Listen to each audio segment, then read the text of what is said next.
Hello, welcome to Gen Z Finance. I document my financial journey here on YouTube and over on my Instagram at @Finance. So please make sure to like this video, subscribe to my channel, and go follow me over there for more personal finance content. So right now it is January 1st, 2022, which means I'm going to do my monthly closeout routine and video for you. So I use ynab, which stands for You Need a Budget. It's the budgeting software system on screen here that you see to help manage all my money. And at the end of every single month, I have these 7 steps that I work through. Now, I will say, if you have not seen my last video, which was the budget with me for paycheck number 3 of December, I will link it up here, up at the top. And I recommend you watch that video because I kind of covered a lot of the steps that I usually say for the closeout in that video, just because I was like budgeting out a lot of my money and moving money around. So this video is probably going to be a little bit shorter because the first step is to reconcile on budget accounts, which I have already done.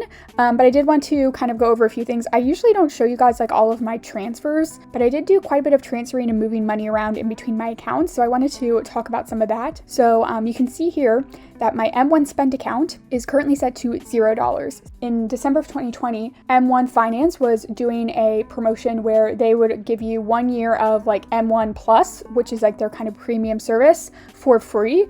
And with that M1 Plus service, you got access to a checking account, which is M1 Spend, and that had a 1% like interest rate on it. So I took advantage of that and I moved a lot of my cash to that checking account to get that higher interest. So you can see here like all of these interest charges. I would get, anywhere between like $12 to $18 depending on how much I had in there. But my subscription for the year ended in December of 2021, and I decided to not renew the M1 Plus subscription because it was going to cost a certain amount of money, and I just didn't want to pay money to have access to a higher rate of return on my interest account, because that's really the only thing I was using M1 Plus for. I did a series of transfers and moved all of the money out. I'm going to just mark that as cleared because this will bring my account balance down to 0, and I will now close this account.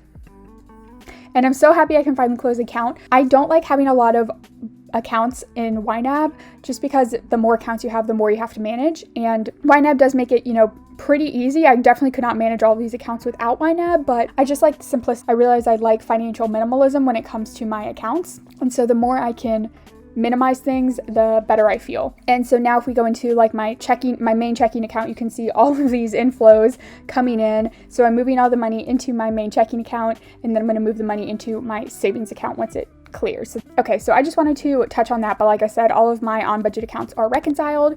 I've also reconciled and updated all of my tracking accounts, so that is like my 401k, HSA, my treasury bonds, all of those accounts that kind of don't really impact my day-to-day budget, but impact my net worth. Those have been updated. Step 3 is to cover any overspending and move money around as necessary. So this is the step that I pretty much covered in my last video. So I think the only thing I need to move is the $834 from dining out. So I'm just going to move that down to the holding category for now, and then otherwise I will count step 3 as complete. But like I said, go watch my last video, budget with me, if you have not yet already, because I moved a lot of money around. I created a new category group. I did all of that in my last budget. So if you want to see more of what I decided to do to set myself up for the new year, I would watch that. So step 4 is to review my spending and saving for the month of December. So to do that, we're going to go ahead and head over to the ynab reports. In total for December, not including anything I sent to investments, I spent $1,206.24. So first, just about half of that, $595, went to giving. And of that giving, $337 was in donations and $257 was for gifts. So these were like the last couple of Christmas gifts that I had to purchase. But then yes, $337 was to donations, which is definitely, I think, the biggest month I've had in donations of the year. Next, 38.6% of my total spending was in my responsibilities category. And so this is $450 to my mom. So I do live at home, but I send my mom money to cover my phone bill, my car insurance, because I'm under her plans and her names for those still. And then like $150 to help with like groceries and household items. So that's the $450. And then $16.15 in monthly subscriptions, that's Apple storage, and then I'm just doing the Netflix monthly subscription, and that is $15.16. I'm covering Netflix for the family, and my sister, or actually my sister's husband, but whatever, my sister is covering Hulu, so that's the deal we have worked out. Back to my spending, 7.8% was in my fun money category, so me, myself, and I, and if we look into that, 64.36 was in entertainment. Most of this was books. I don't know, like I just went like on a book craze this month, which is like fun, but I bought a lot of books, and I asked for some books for Christmas. So yeah, 64.36 was on entertainment. So, and then 29.19 was on dining out as well. So that was the breakdown of that. Next we have this is the new category I created, this Immortality Becomes You, which is a quote from Twilight. And so these are all of like my medical categories. So the only spending I had in here was $45 for my prescription.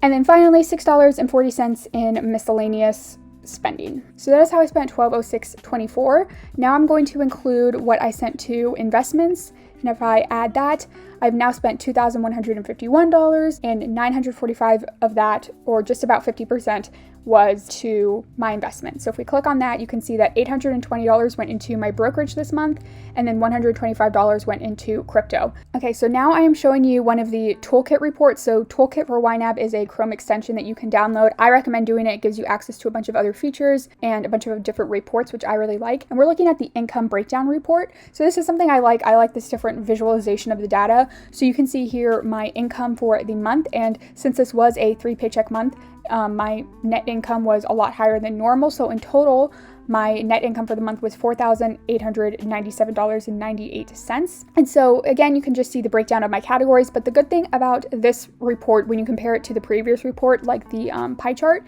is this takes into account all the money I did not spend. This pie chart report only accounts for the money that left my budget. And then this income breakdown, you can see here this net gain. So $2,746.74. So just about 56% of the net income I brought in this month, I did not spend. It is somewhere still in my budget, whether that is for money set forward into January to cover January's bills, or if that's in a savings item. That was my net gain this month based on my income. So that's why I kind of like this report, because you can see that net gain, which you don't always get to see in the pie chart. Okay, so now I'm going to mark step 4 complete. Step 5 is a net worth check-in. So I'm gonna go ahead and skip this step for now. I do a separate video going over my net worth updates. So please make sure you are subscribed to my channel if you are interested in that. Step 6 is to record any money wins or notes for the month. So the big thing to note was it was a 3-paycheck month, and I officially maxed out my 401k for the first time. So the first paycheck of December, I maxed it out for the year. So those last 2 paychecks in December were larger than normal. So that's really exciting. It was a goal of mine in 2021 to max out my 401k, but I just didn't really think that it would actually happen. And I definitely know it's because I'm living at home and I don't have to pay rent. I know if I having to pay like for the market rate of like rent and utilities and all of my groceries myself, like that definitely would not have happened. So I'm trying to take advantage of this situation while I still can. So that's exciting. Now, step 7 is to review next month's budget and make any changes as necessary.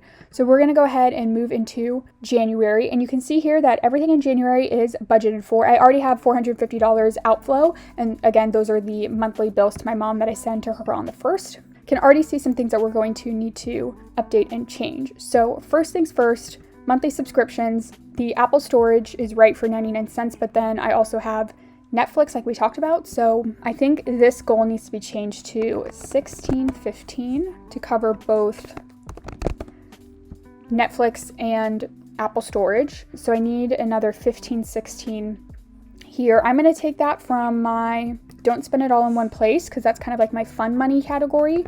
And I think, subscriptions are more fun money. To monthly subs. Okay, so that is good. Next, we're going to go into my living expenses. So I give myself $150 for my living expenses every month, and now I'm going to kind of try to decide how much I actually need. All right, I want to buy my mom like a tank of gas. I've not bought gas in a while, and I do use her car. I don't use it a lot. I usually just use it for like quick trips down to Starbucks and back, so I don't really buy a lot of gas. But I want to make sure I like buy her at least a tank this month. So we'll move $30 into gas. Health and hygiene, let's move. I think I will need some more soap, some body soap. So we'll move $20 into health and hygiene. And then I'm going to move $50 down into prescriptions. I used to have prescriptions under my monthly varied living, but now they're under that like medical category, and I need $50 a month in prescriptions, so that's going to move there. I'm going to edit this goal and make it, instead of 150, I'm going to make it 100. And then I'm going to add the $50 monthly needed for spending goal here so that I move that money into there just automatically. But I think that's the only thing that I'm planning to spend for this month in my monthly varied living. So next we have my fun money. Again, we're going to do the same thing. Let's see, for dining out, I'll give myself $50 into dining out. So for entertainment, hopefully I'm not spending too much more on books. I did get an Amazon gift card for Christmas, which I've already used quite a bit of to continue reading some good books on there. So we'll try to stick to $30 in entertainment. Splurges and mindless wants. I don't have any plans to go on any shopping sprees this month, so nothing there. And then nothing for beauty and pampering, I don't think. So we're going to try to stick to this. Just have $50 for dining out, $30 for entertainment. If I do spend any more, I still have $75-ish in my holding category for fun money, but hopefully I can save some money there and not spend it all. All right, everything else I think is good in giving. For Immortality Becomes You, I've got the $50 for prescriptions. I will have my at least one therapy session this month in January. So I've got $220 in there, and that should cover at least 4 sessions. So I'm good, at least for now. I don't know how many other sessions I'm going to have besides that one. Hopefully I can get in at least one more time in January. Again, I don't really know like the schedule yet. So I just have money in there that we will let roll over.